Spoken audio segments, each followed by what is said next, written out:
Donc, je vous demande de prendre place. Nous allons commencer. Avant de commencer, nous aurons quelques petites annonces.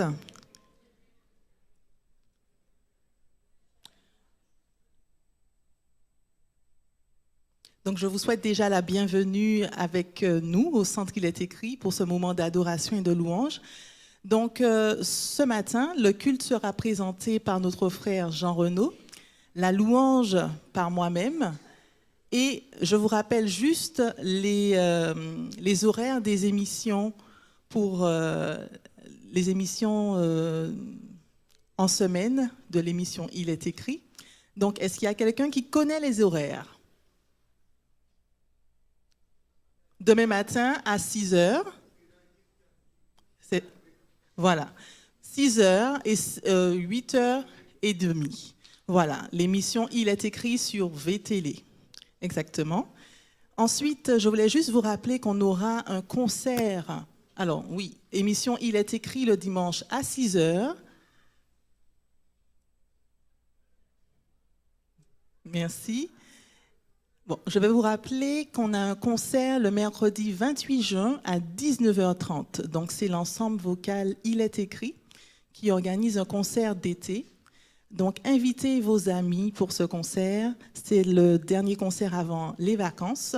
Donc, à 19h30, mercredi, au centre Il est écrit. Donc, avant de commencer la louange, nous allons avoir un moment de recueillement.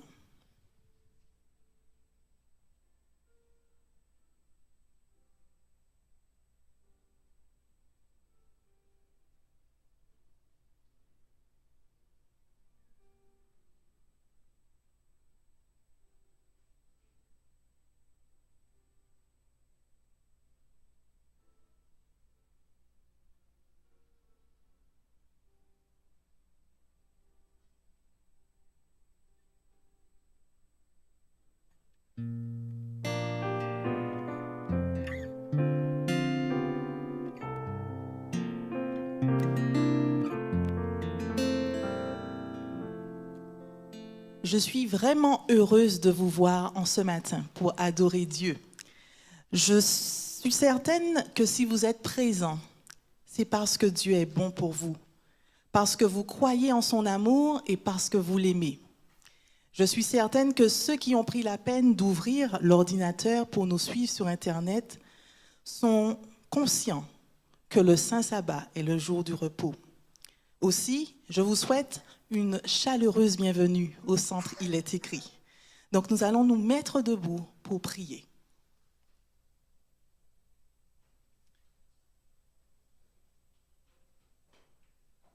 Éternel Dieu, nous te remercions de nous avoir conduits jusqu'ici. Nous te remercions pour la vie que tu nous as accordée, la santé. Nous te remercions de la liberté de pouvoir te louer, te prier et étudier ta parole. Nous voulons te présenter nos cœurs, nos pensées, tout en ce matin, afin que tu puisses prendre la place qui t'est due. Débarrasse-nous, Seigneur, de toute pensée mauvaise et aide-nous à fixer les regards sur toi. Je t'ai prié au nom de Jésus. Amen. Restons debout.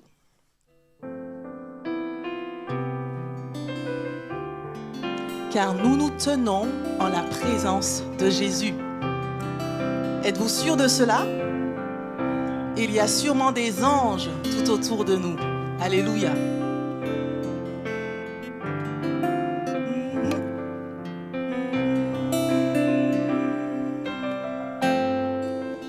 Nous nous tenons en sa présence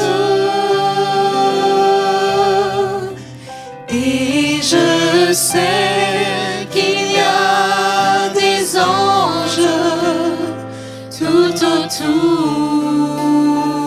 Élevons nos mains vers Jésus. Élevons nos mains vers Jésus. Car nous nous tenons. Nous nous tenons en sa présence en cet instant. Encore une fois, nous nous tenons. Nous tenons en sa présence. Et je sais qu'il y a des anges tout autour. Élevons nos mains vers Jésus. Nous nous tenons en sa présence en cet instant. Majesté, à lui la majesté. Majesté, à lui la majesté, à Jésus, soit louange, honneur et gloire. Majesté, suprême autorité, du haut des cieux, son règne vient sur tous les siens. Exaltons et célébrons le nom de Jésus. Glorifions et proclamons Jésus-Christ le roi. Majesté, à lui la majesté. Dans notre cœur, Christ le Sauveur règne en Seigneur. Dans notre cœur, Christ le Sauveur. Dans notre cœur, Christ le Sauveur règne en Seigneur.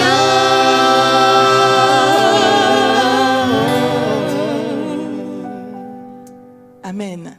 La Bible est un trésor où se trouvent de multiples promesses.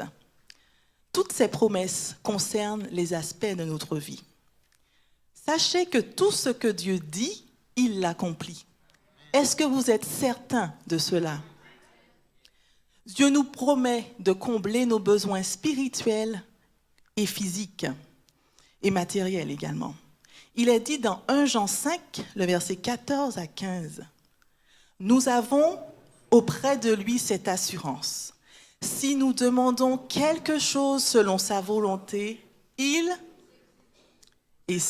Amen. Et si nous savons qu'il nous écoute, quelles que soient les choses. Voilà, quelles que soient les choses que nous lui avons demandées, nous savons que nous possédons ce que nous lui avons demandé. N'est-ce pas une merveilleuse promesse? Quel ami fidèle et tendre, cet ami grâce auquel toutes ces promesses sont réalisables. Quel ami fidèle et tendre.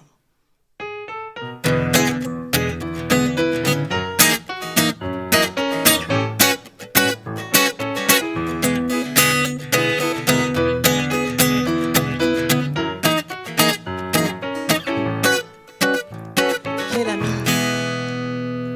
Quel ami fidèle et tendre nous avons en Jésus-Christ, toujours prêt à nous entendre, à répondre à notre cri. Il connaît nos défaillances. Il connaît nos défaillances, nos chutes de chaque jour. Sévère en ses exigences, il est riche en son amour. Quel ami fidèle et tendre nous avons en Jésus-Christ, toujours prêt à nous comprendre quand nous sommes en souci. Disons-lui toutes nos craintes. Disons-lui toutes nos craintes, ouvrons-lui tout notre cœur. Viens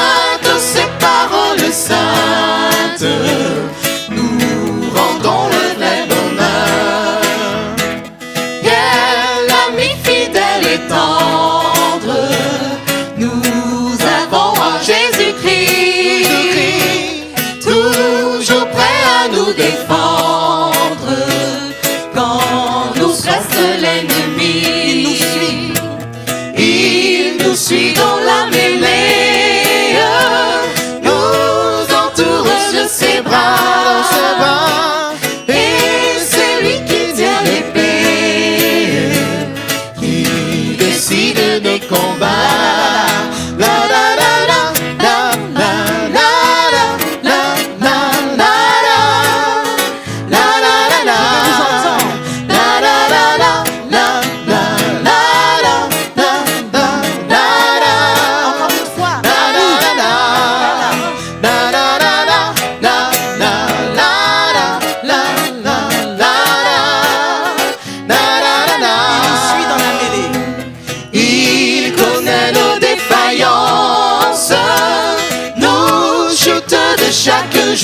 Chaque jour, sévère en ses exigences, il est riche en son amour. Sévère en ses exigences, il est riche en son amour. Amen. Vous pouvez vous asseoir.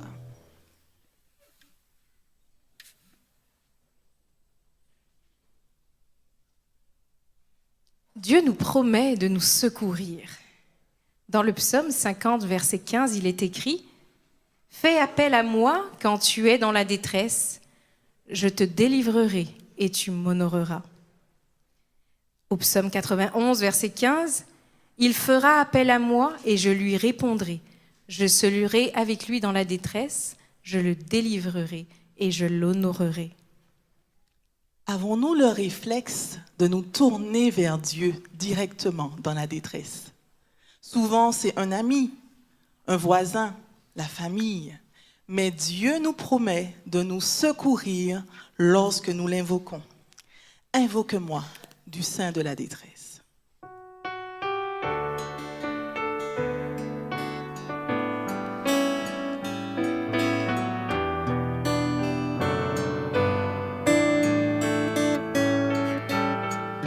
À la troisième strophe, nous allons élever vers Dieu nos besoins, nos détresses, afin qu'il nous secoue. Invoque-moi du sein de la détresse, mon bras puissant te sauvera. C'est Dieu qui parle, au croire sa promesse. Bientôt ta voix les hâtera.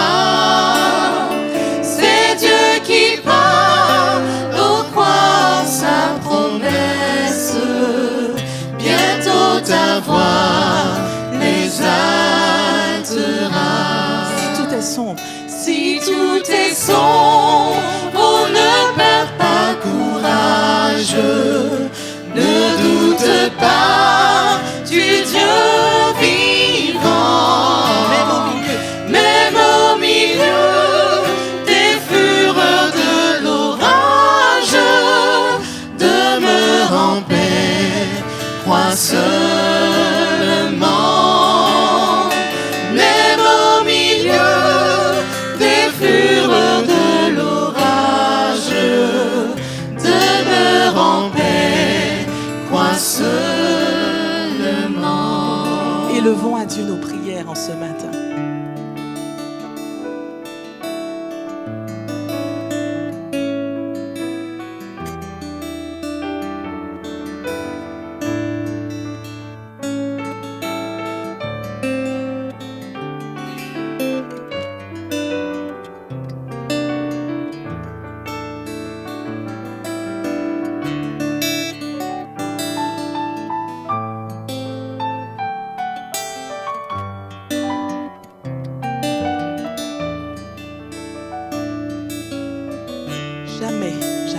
Jamais, jamais, Dieu qui fit la promesse ne manquera de la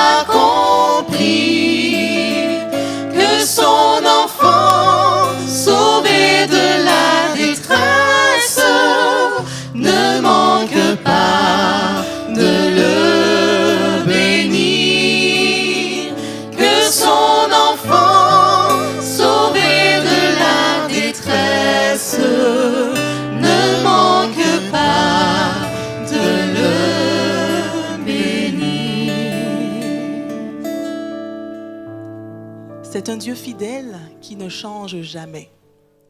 Tout ce qu'il dit, il l'accomplit.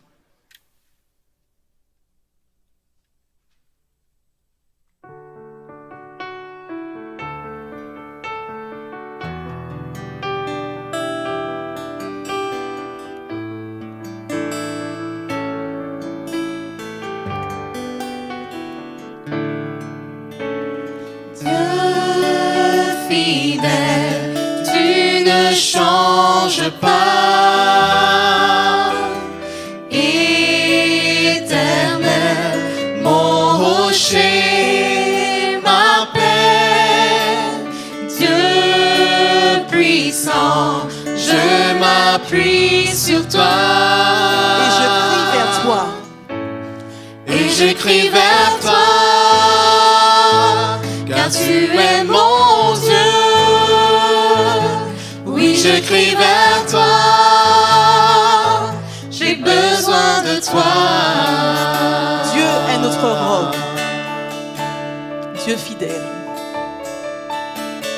Dieu fidèle, tu ne changes pas. Éternel, notre rocher. Éternel, mon rocher, ma paix, Dieu puissant, je m'appuie sur toi. Et je crie vers toi seulement. Et je crie vers toi, car tu es mon Dieu.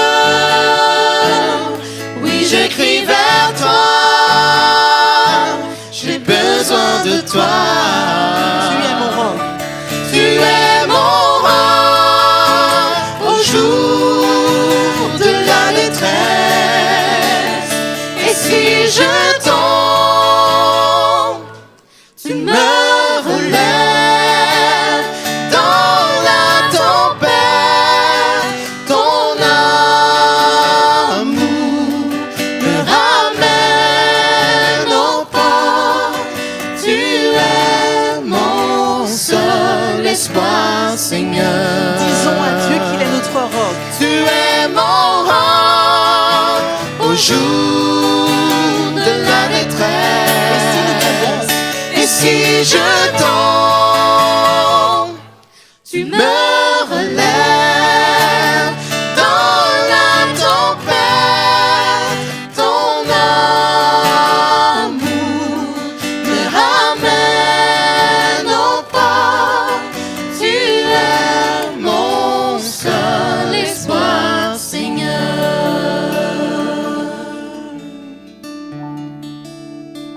Amen.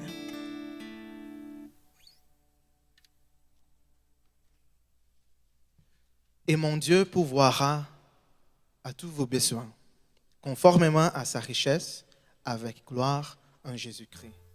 Que votre conduite ne soit pas guidée par l'amour de l'argent. Contentez-vous de ce que vous avez. En effet, Dieu lui-même a dit, « Je ne te délaisserai point, je ne t'abandonnerai pas. » Belle promesse, n'est-ce pas? Dieu nous promet de pourvoir à nos besoins matériels. Alors que les diacres se lèveront pour ramasser les dîmes et les offrandes, nous allons chanter « Sans ta lumière, que ferions-nous » Cette lumière que nous voulons partager aux autres, nous le pouvons également grâce aux dîmes et aux offrandes qui nous permettent de pouvoir acheter des livres, payer des pasteurs, payer un loyer, payer les charges plutôt des églises. Donc, sans ta lumière, que ferions-nous?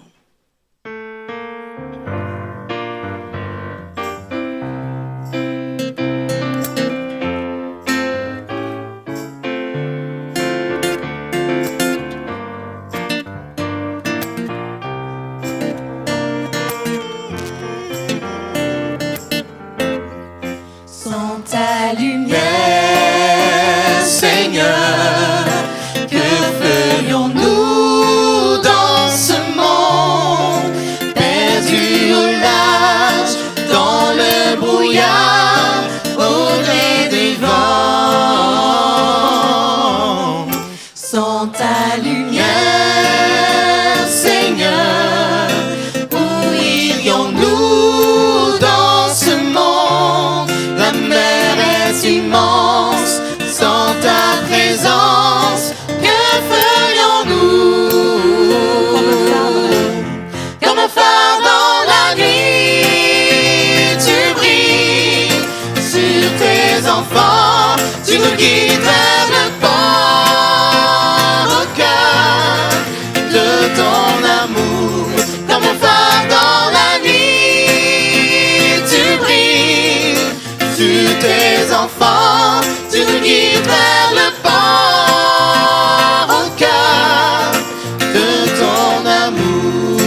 direction, sans direction, cherchant la voie.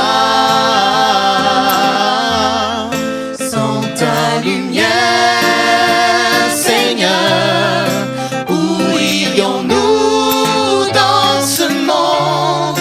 Que décider, qui écouter, que ferions-nous? Comme un phare dans la nuit, Comme un phare dans la nuit, tu brilles sur tes enfants, tu nous guides vers le port au cœur de ton amour. Comme un phare dans la nuit, tu brilles sur tes enfants, tu nous guides vers le port au cœur de ton amour. Comme un phare dans la nuit, tu brilles sur tes enfants, tu nous guides vers le port au cœur de ton dernière fois. amour. Comme un phare dans la nuit, tu brilles sur tes enfants, tu nous guides vers le port au cœur de ton amour.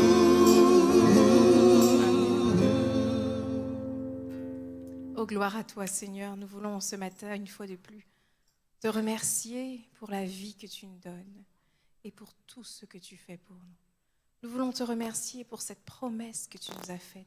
Je serai avec vous jusqu'à la fin du monde. Et malgré nos difficultés, Seigneur, nous te voyons dans nos vies. Nous voulons te remercier infiniment. Car sans toi, nous ne sommes effectivement rien. Nous venons à tes pieds avec nos faibles dons. Et Seigneur, nous te demandons de les utiliser à bon escient pour uniquement l'honneur de ton nom et pour ta gloire. Amen. L'une des promesses de l'Éternel, c'est qu'il revient bientôt. Alléluia. Nous allons réciter ensemble Jean 14, les versets 1 à 3. Que votre cœur ne se trouble point. Croyez en Dieu et croyez en moi. Il y a plusieurs demeures dans la maison de mon Père. Si cela n'était pas, je vous l'aurais dit. Je vais vous préparer une place. Lorsque je m'en serai allé et que je vous aurai préparé une place, je reviendrai et je vous prendrai avec moi, afin que là où je suis, vous y soyez. Amen. Là-haut, plus de cancer, plus de divorce, plus de tragédie, plus de guerre, plus jamais. Dieu est merveilleux car il a prévu cette issue de secours. Il a prévu ce plan de sauvetage. Mais Dieu ne tarde pas dans l'accomplissement de sa promesse, mais il use de patience envers toi, envers moi, envers tous ceux qui nous écoutent, pour qu'aucun ne périsse. Quel amour! Mais que tous parviennent à la repentance. Bientôt, très bientôt, nous allons le voir. Je vous invite à vous lever. Levez-vous.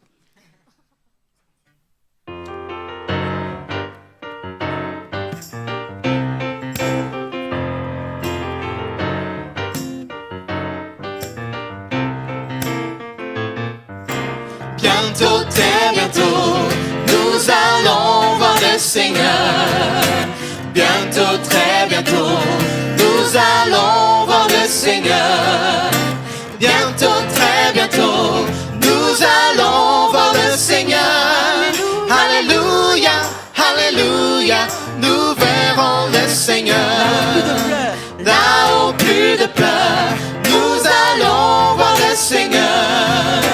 Là-haut, plus de pleurs, nous allons voir le Seigneur. Là-haut, plus de pleurs, nous allons voir le Seigneur. Alléluia, alléluia, nous verrons le Seigneur. Dites à votre voisin que bientôt nous allons voir le Seigneur. Dites-le à votre voisin.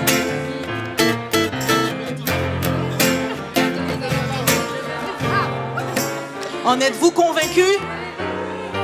Amen.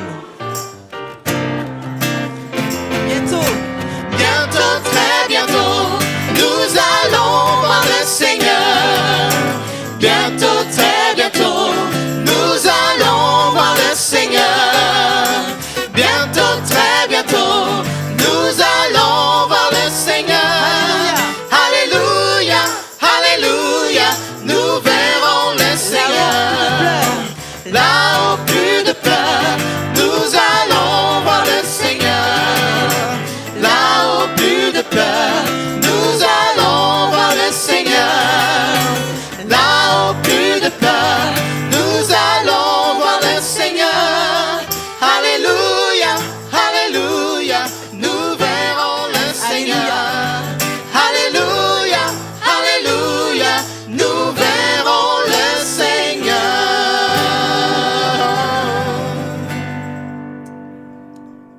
Et avant de nous asseoir pour laisser la place à Jean, nous allons demander à Dieu de nous attirer à lui tous les jours de la semaine, pas le samedi seulement, mais que chaque jour nous soyons proches de lui et que nous puissions hâter son retour. Amen.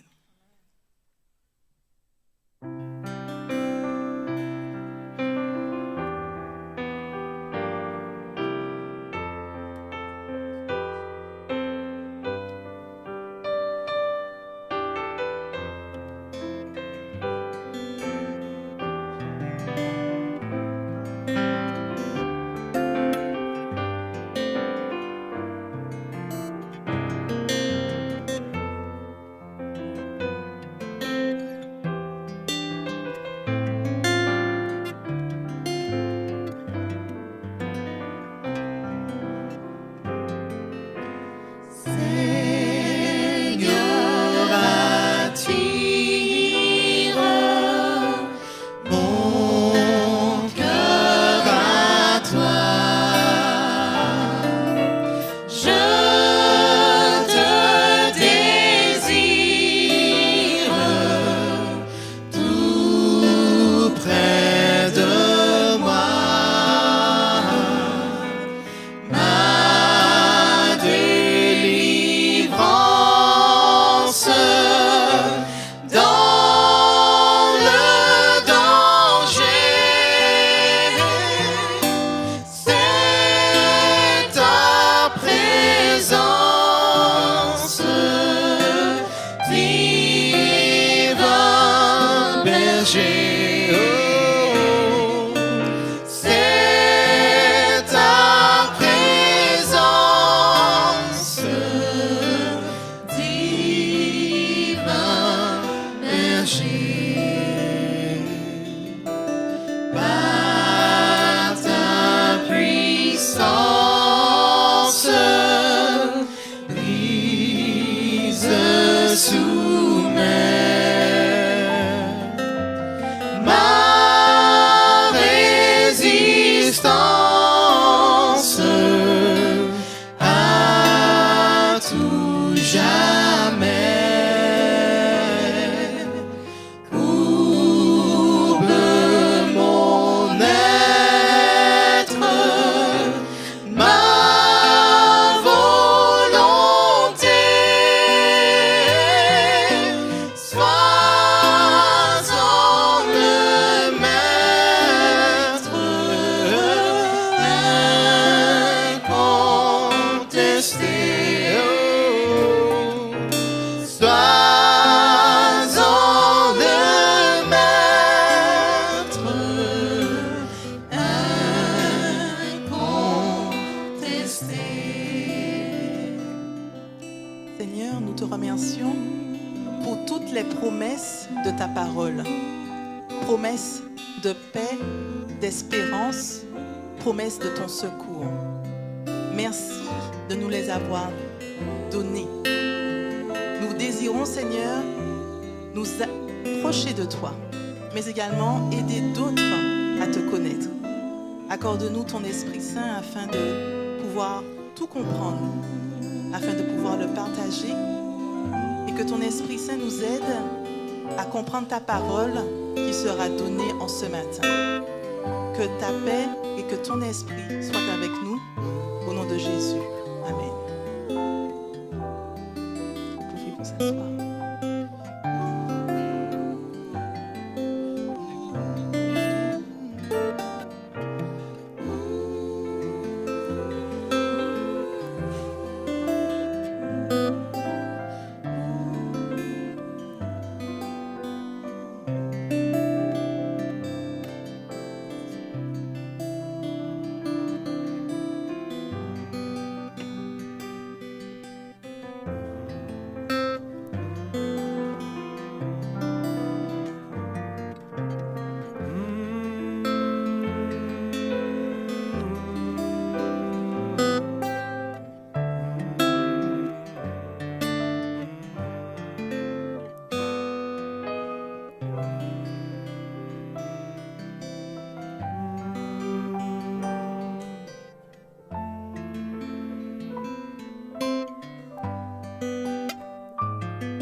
Oui,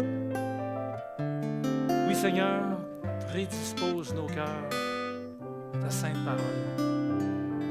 Au nom de Jésus-Christ de Nazareth. Ainsi soit-il. Amen.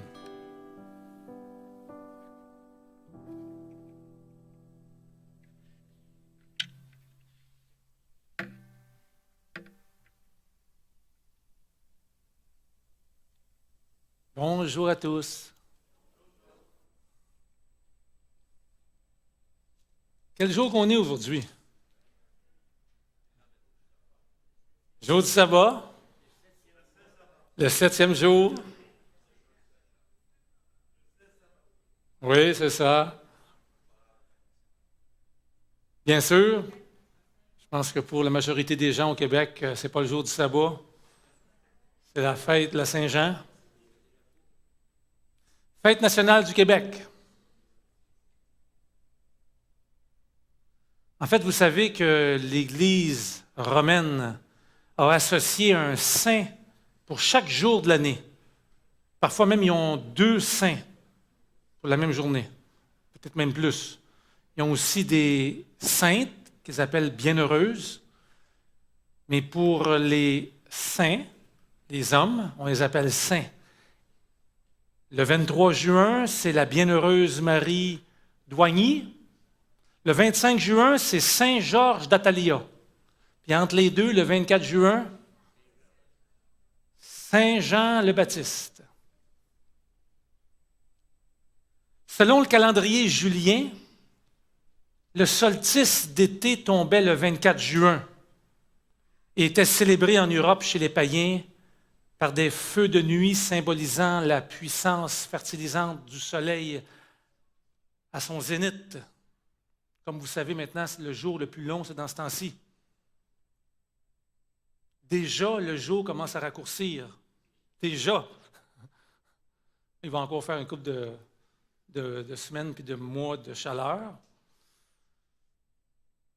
Pour lutter contre le paganisme, l'Église catholique implante des sanctuaires de Saint Jean-Baptiste dont la fête doit se substituer au culte des divinités barbares.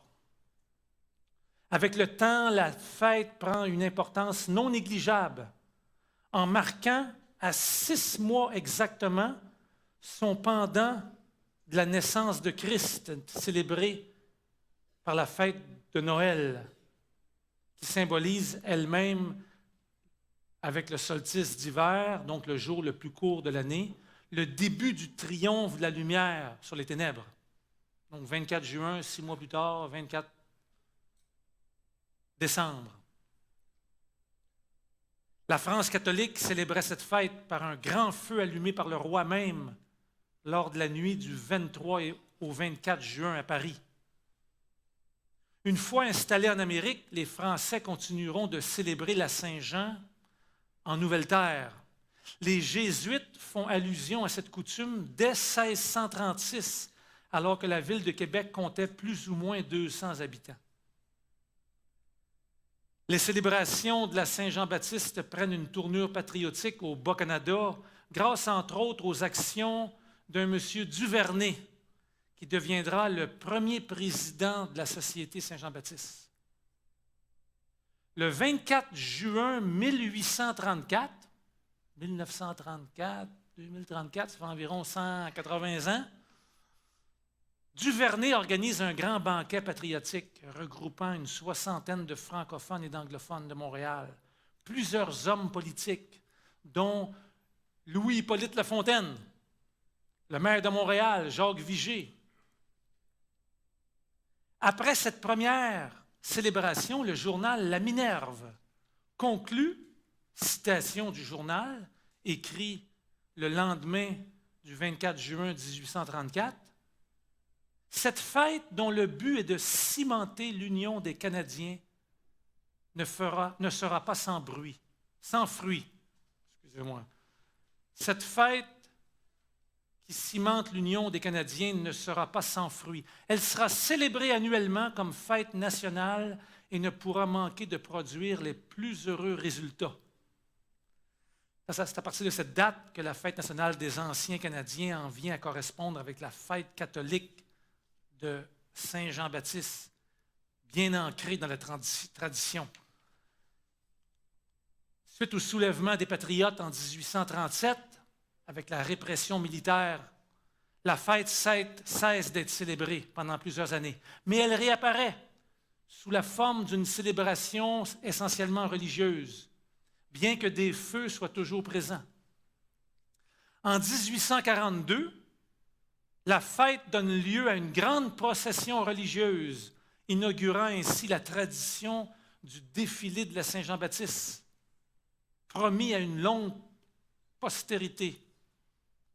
En 1843, Duvernay établit l'Association Saint-Jean-Baptiste, une société patriotique en vue de la célébration de la fête de cette année-là à Montréal en 1843. Aujourd'hui, le 24 juin 2017, on se retrouve avec une fête nationale des Québécois dont le jour même demeure, selon la loi, parce qu'il y a une loi qui a été passée par le gouvernement, une loi sur la fête nationale. Donc, cette demeure, selon la loi, c'est écrit dans la loi, c'est le jour de la Saint-Jean-Baptiste. On l'appelle communément la Saint-Jean, au lieu de le Saint-Jean. Ce n'est pas parce que Jean-Baptiste est devenu féminin, c'est parce que c'est la fête de la Saint-Jean. C'est la fête de Saint-Jean-Baptiste. Donc, on dit la Saint-Jean pour mettre l'emphase sur la fête et non sur l'homme qui porte le nom. Clarification aussi du nom. Dans la Bible Louis II, on utilise l'expression Jean-Baptiste. Mais si on prend la traduction anglaise de John the Baptist, donc parfois on utilise le terme aussi Jean le Baptiste. Dans la version Darby, le théologien Darby qui a traduit la Bible du texte original, il va même proposer l'expression Jean le Baptiseur. La loi de la fête nationale du Québec utilise l'expression « jour de la Saint-Jean-Baptiste ». Notez que l'ajout du mot « saint » devant le nom Jean-Baptiste, comme on le fait d'ailleurs pour plusieurs autres prénoms, Saint-Joseph, Saint-Jean, Saint-Michel, Saint-Paul, Saint-Tite, n'est pas dans le texte original biblique. Le mot « saint » a été ajouté par l'Église il y a très longtemps pour désigner, après la mort de l'individu, le genre de vie qu'il a mené. Donc, ce matin, on va convenir d'utiliser l'expression Jean-Baptiste au lieu de Jean le Baptiseur ou Jean le Baptiste. D'ailleurs, souvent utilisé comme prénom. Il y a des gens dont le prénom, c'est Jean-Baptiste. Quel est donc ce Jean-Baptiste mentionné dans le nom même de la fête nationale du Québec? Il y aurait plusieurs aspects du ministère de Jean-Baptiste qu'on pourrait jaser ce matin. Entre autres, ce prédicateur qui a conduit plusieurs personnes à s'engager pour Dieu. Mais j'aimerais ce matin demeurer dans l'esprit de ce moment de louange où on réfléchit aux promesses de Dieu. Et j'aurais voulu qu'on regarde Jean-Baptiste en tant qu'enfant promis à Zacharie, son père. Bon Père, puisses-tu ce matin encore une fois ouvrir nos yeux à ta parole et que tu puisses nous convaincre par ton Saint-Esprit de la puissance de tes promesses lorsque nous les apprivoisons, lorsque nous les prenons nôtres, les faisons nôtres par la foi. Aide-nous, Seigneur. Tu mets dans chacun de nous des rêves, des visions de choses à accomplir. Puisses-tu, Seigneur, nous aider par la foi à les réaliser selon ta volonté. Au nom de Jésus-Christ. Amen. On va ouvrir la parole de Dieu ce matin dans Luc au chapitre 1 à partir du verset 5 et lire l'histoire de la venue de Jean-Baptiste. Luc 1, à partir du verset 5, il est écrit: du temps d'Hérode, roi de Judée, il y avait un sacrificateur nommé Zacharie de la classe d'Abia. Sa femme était d'entre les filles d'Aaron et s'appelait Élisabeth. Tous deux étaient justes devant Dieu, observant d'une manière irréprochable tous les commandements et toutes les ordonnances du Seigneur. Ils n'avaient point d'enfant parce qu'Élisabeth était stérile. Ils étaient l'un et l'autre avancés en âge.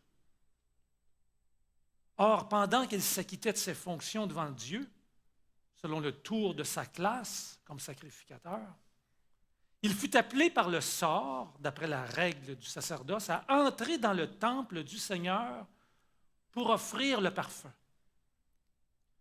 Toute la multitude du peuple était dehors en prière à l'heure du parfum. Alors un ange du Seigneur apparut à Zacharie et se tint debout à droite de l'autel des parfums. Normalement, il n'y avait personne d'autre là que soi-même, le sacrificateur. Zacharie fut troublé en le voyant, et la frayeur s'empara de lui. Mais l'ange lui dit: ne crains point, Zacharie, car ta prière a été exaucée. Ta femme Élisabeth t'enfantera un fils et tu lui donneras le nom de Jean. Il sera pour toi un sujet de joie et d'allégresse, et plusieurs se réjouiront de sa naissance, car il sera grand devant le Seigneur. Il ne boira ni vin, ni liqueur enivrante. Il sera rempli de l'Esprit Saint dès le sein de sa mère. Il ramènera plusieurs des fils d'Israël au Seigneur leur Dieu. Il marchera devant Dieu avec l'esprit et la puissance d'Élie pour ramener les cœurs des pères vers les enfants et les rebelles à la sagesse des justes, afin de préparer au Seigneur un peuple bien disposé. Zacharie dit à l'ange: à quoi reconnaîtrai-je cela? Car je suis vieux et ma femme est avancée en âge. L'ange lui répondit: je suis Gabriel, je me tiens devant Dieu. J'ai été envoyé pour te parler et pour t'annoncer cette bonne nouvelle. Et voici, tu seras muet et tu ne pourras parler jusqu'au jour où ces choses arriveront, parce que tu n'as pas cru à mes paroles qui s'accompliront en leur temps. Cependant, le peuple attendait Zacharie, s'étonnant de ce qu'il restait si longtemps dans le temple. Quand il sortit, il ne put leur parler et ils comprirent qu'il avait eu une vision dans le temple. Il leur faisait des signes et il resta muet. Lorsque ses jours de service furent écoulés, toujours muet, il s'en alla chez lui. Quelque temps après, Élisabeth, sa femme, devint enceinte. Elle se cacha pendant 5 mois, disant: c'est la grâce que le Seigneur m'a faite quand il a jeté les yeux sur moi pour ôter mon opprobre parmi les hommes.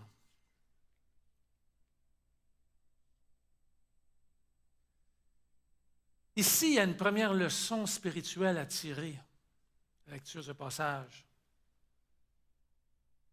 Zacharie, un prêtre qui connaissait la parole, savait qu'un enfant avait été accordé à Abraham dans un âge avancé, parce qu'il avait cru que celui qui avait fait la promesse était fidèle. On trouve ça dans Genèse chapitre 18. Genèse chapitre 18, à partir du verset 9, il est écrit: Alors ils lui dirent, les anges qui avaient visité Abraham, « Où est Sarah, ta femme? » Il répondit, « Elle est là, dans la tente. » L'un d'entre eux dit, « Je reviendrai vers toi à cette même époque, Abraham. Et voici, Sarah, ta femme, aura un fils. » Sarah écoutait à l'entrée de la tente qui était derrière lui. Abraham et Sarah étaient vieux, avancés en âge, et Sarah ne pouvait plus espérer avoir des enfants. Elle rit en elle-même en disant, « Maintenant que je suis vieille, aurais-je encore des désirs? Mon Seigneur aussi est vieux. » L'Éternel dit à Abraham, « Pourquoi donc Sarah a-t-elle ri en disant, « Est-ce que vraiment j'aurai un enfant, moi qui suis vieille? » Y a-t-il rien qui soit étonnant de la part de l'Éternel? Au temps fixé, je reviendrai vers toi à cette même époque, et Sarah aura un fils. Dans la version Darby, le verset 14 est traduit ainsi, j'aime ça. Y a-t-il rien qui soit étonnant de la part de l'Éternel? Au temps fixé, je reviendrai vers toi à cette même époque et Sarah aura un fils. Y a-t-il rien qui soit étonnant de la part de l'Éternel? Oh non, la version d'Arby, c'est « Y a-t-il quelque chose qui soit trop difficile pour l'Éternel? » Y a-t-il quelque chose qui soit trop difficile pour l'Éternel? Mais, pour l'instant, le vieux prêtre Zacharie arrête sa pensée sur sa faiblesse humaine. Il oublie que Dieu est capable d'accomplir ce qu'il promet. Quel contraste entre l'incrédulité de Zacharie, le futur papa de Jean-Baptiste, et la douce foi enfantine de Marie, la jeune fille vierge de Nazareth. On va poursuivre la lecture dans Luc 1 à partir du verset 26. Luc 1 à partir du verset 26 jusqu'au verset 37. Au 6e mois, l'ange Gabriel fut envoyé par Dieu dans une ville de Galilée appelée Nazareth, auprès d'une vierge fiancée à un homme de la maison de David nommé Joseph. Le nom de la vierge était Marie.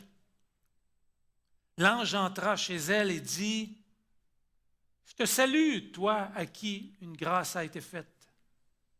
Le Seigneur est avec toi. » Troublée par cette parole, Marie se demandait ce que pouvait signifier une telle salutation. L'ange lui dit, « Ne crains point, Marie, car tu as trouvé grâce devant Dieu.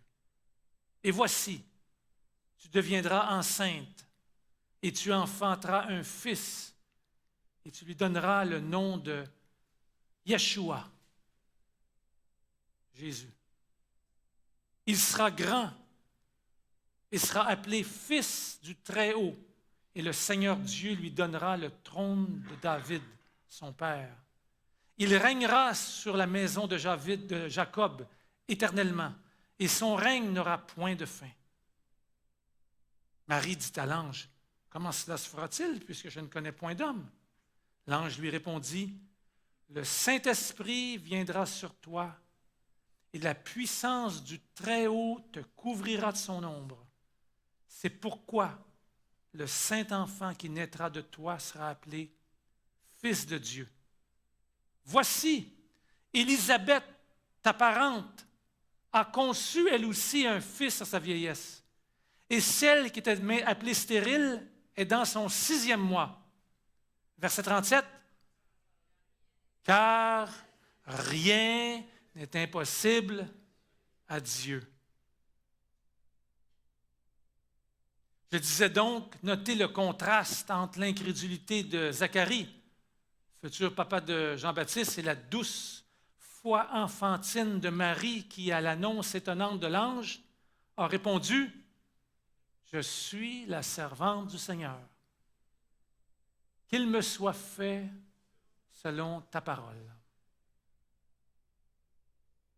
La naissance du fils de Zacharie, comme pour la naissance du fils d'Abraham et celle du fils de Marie, renferme une grande vérité spirituelle que nous sommes lents à apprendre, moi inclus, et prompts à oublier, moi inclus. Par nous-mêmes, on est incapable de faire aucun bien. Mais tout ce qu'on ne peut pas faire, la puissance de Dieu peut l'accomplir dans une âme soumise. C'est par la foi que fut donné l'enfant de la promesse. C'est également par la foi que la vie spirituelle est engendrée. C'est par la foi qu'on devient capable d'accomplir des œuvres de justice. Dieu seul peut prédire les choses à venir et accomplir ainsi ses promesses. Il est écrit dans Ésaïe 25, les versets 20 à 25, il est écrit « Qui a prédit ces choses dès le commencement? » Ésaïe 25, les versets 20 à 25. « Et depuis longtemps les a annoncés. N'est-ce pas moi, l'Éternel? » Ésaïe 45, les versets 20 à 25. « Assemblez-vous et venez, approchez ensemble, réchappés des nations. » C'est nous, ça. Ils n'ont point d'intelligence, ceux qui portent leur idole de bois et qui invoquent un Dieu incapable de sauver. Déclarez-le et faites-les venir, ces gens-là, qu'ils prennent conseil les uns des autres. Qui a prédit ces choses dès le commencement et depuis longtemps les a annoncées? N'est-ce pas moi, l'Éternel? Il n'y a point d'autre Dieu que moi. Je suis le seul Dieu juste qui sauve. Tournez-vous vers moi et vous serez sauvés, vous tous qui êtes aux extrémités de la terre, car je suis Dieu et il y en a point d'autre. Je le jure, pas sur la tête de ma mère, je le jure par moi-même. La vérité sort de ma bouche et ma parole ne sera point révoquée. Tout genou fléchira devant moi. Toute langue jurera par moi. En l'Éternel seul, me dira-t-on, réside la justice et la force. À lui viendront pour être confondus tous ceux qui se sont hérités contre lui. Par l'Éternel seront justifiés et glorifiés tous les descendants d'Israël. Et vous savez que les descendants d'Israël, il y a un passage que Paul écrit, c'est très clair que nous sommes tous descendants d'Israël. Israël, Abraham, Isaac, Jacob, qui s'est fait appeler Israël. On est tous descendants d'Israël par la foi.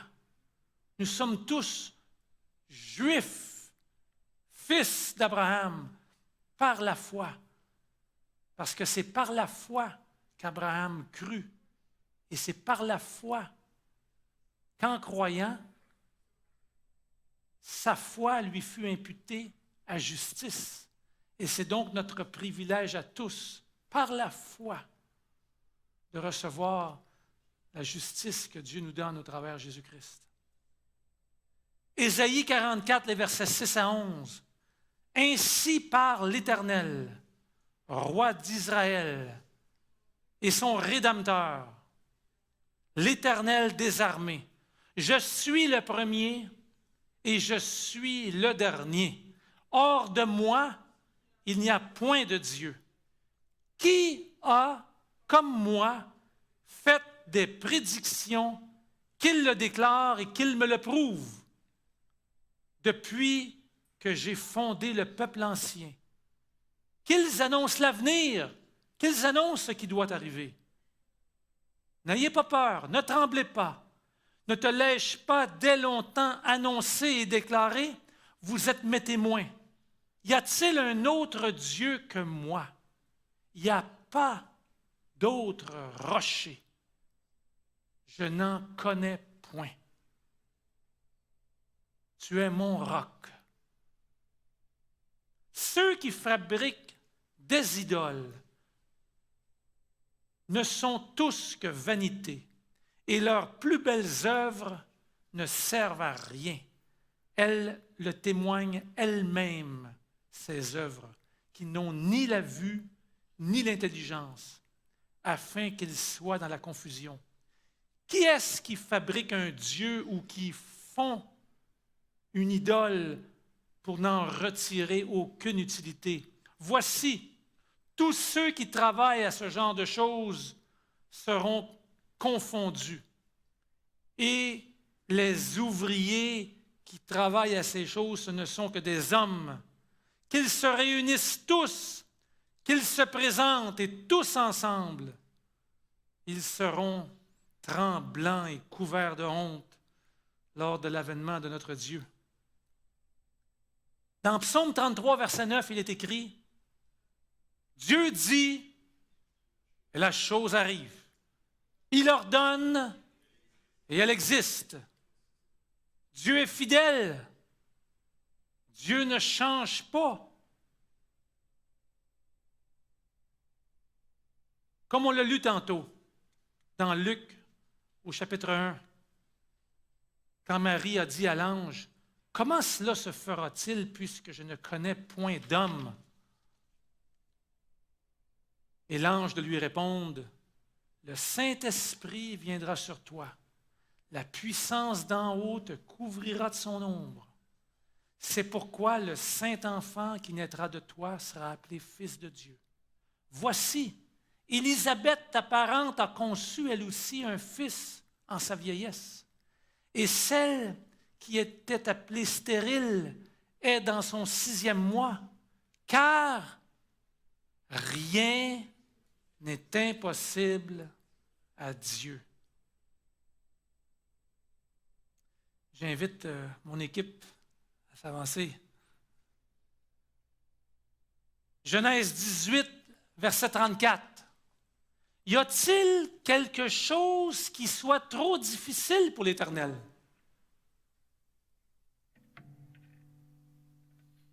Y a-t-il quelque chose qui soit étonnant de la part de l'Éternel? Au temps fixé, je reviendrai. Les amis,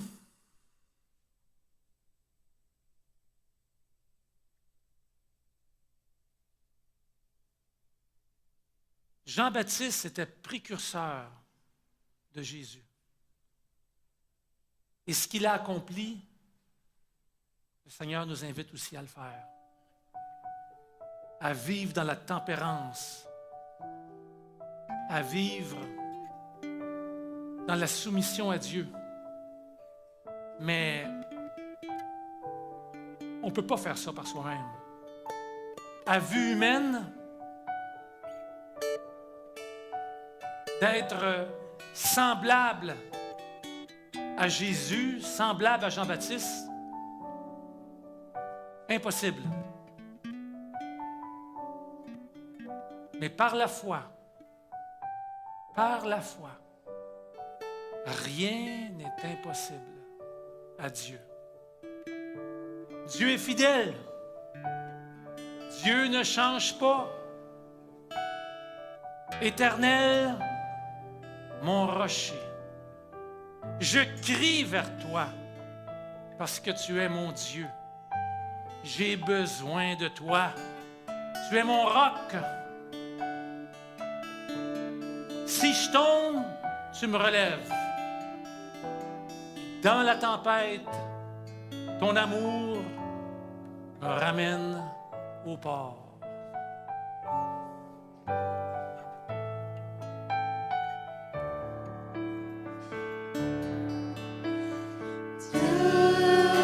Fidèle, tu ne changes pas. Éternel, mon rocher, ma paix. Dieu puissant, je m'appuie sur toi. Et je crie vers toi. Car tu es mon Dieu, oui je crie vers toi, j'ai besoin de toi. Dieu fidèle, tu ne changes pas. Éternel, mon rocher.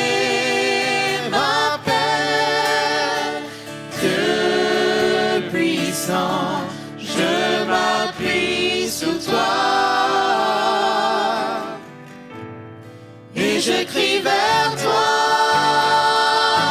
car tu es mon Dieu. Oui, je crie vers toi, j'ai besoin de toi.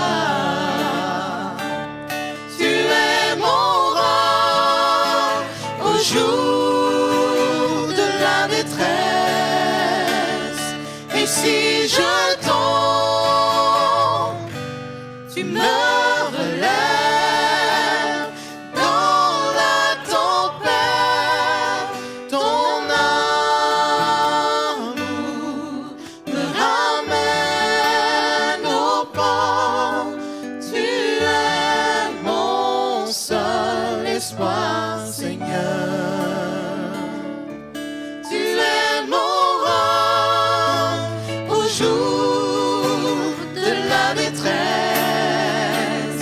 Et si je tombe, tu me relèves dans la tempête. Ton amour me ramène encore. Tu es mon seul espoir, Seigneur. Seigneur, tu nous invites ce matin à nous confier en toi à 100%, à te faire confiance. Et comme tu l'as fait pour le père de Jean-Baptiste, comme tu l'as fait pour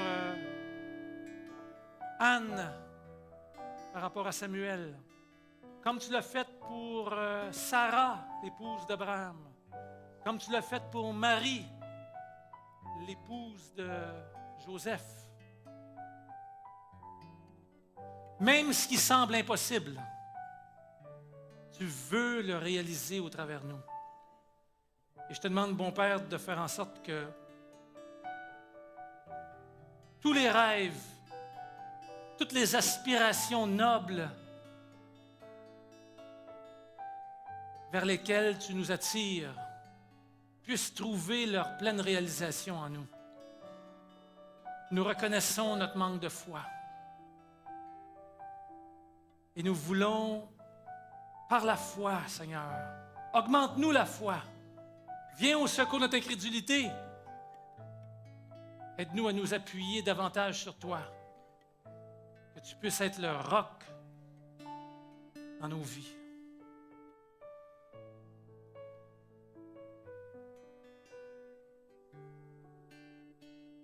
On peut se rappeler de Jean-Baptiste, l'enfant de la promesse,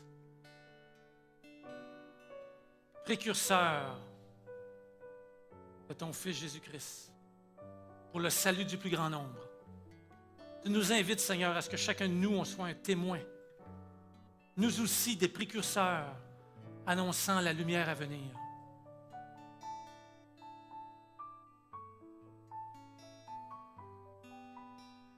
Entends notre prière, Seigneur. Si ce matin, il y a quelqu'un ici qui entend ta voix, Seigneur, donne-lui le courage de faire ce pas de la foi. Et qu'ainsi,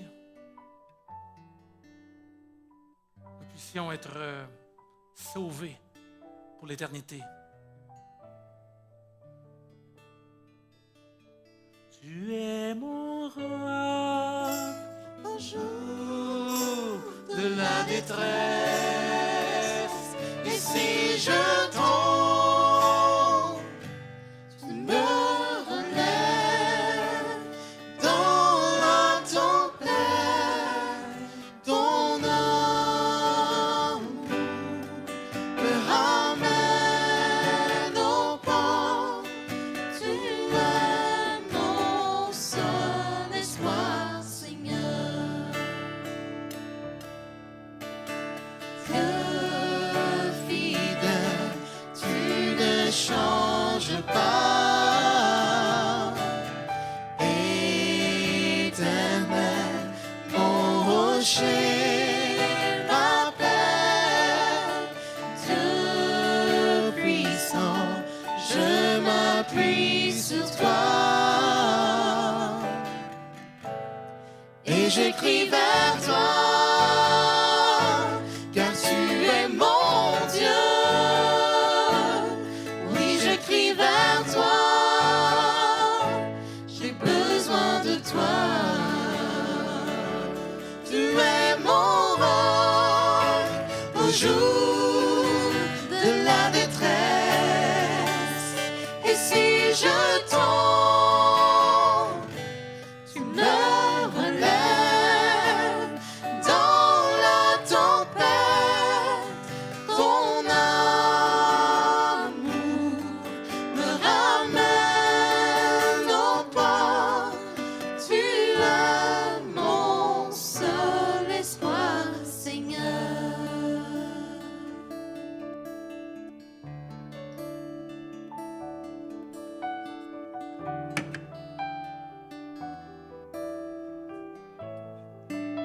Je vous souhaite un joyeux sabbat, que vous puissiez profiter de la nature, profiter de la parole de l'Éternel, l'ouvrir. Et on se dit à sabbat prochain. Amen. Que Dieu vous bénisse.